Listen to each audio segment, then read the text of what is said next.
Okay, now as a very good practice, anytime you are creating a website, I will recommend that you use images that are stored locally, so that you limit the number of images that you are sourcing externally. Let's say putting the link on your website, because you do not have the control over their server.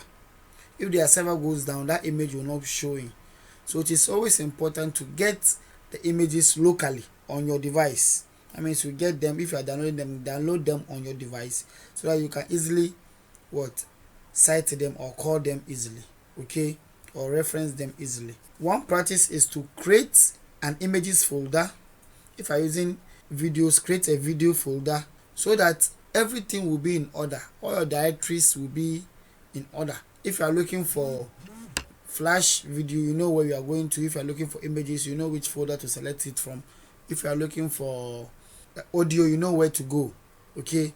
So we are supposed to create another folder within our HTML and CSS course. Let's see if you can create a subfolder and name it images. Let's name it images. Okay, that means that we have a folder called images inside a bigger folder called HTML and CSS, as we see it here.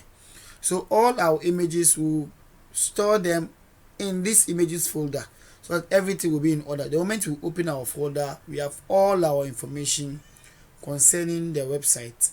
So let me just download some one or two the website and download Sewono Coding School logo.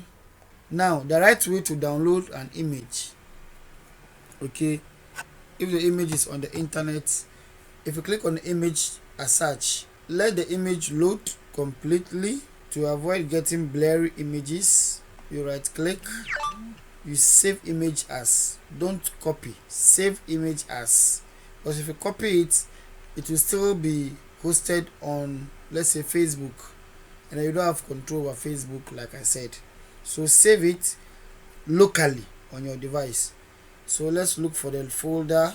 The folder we created is on the desktop, so let's look for desktop.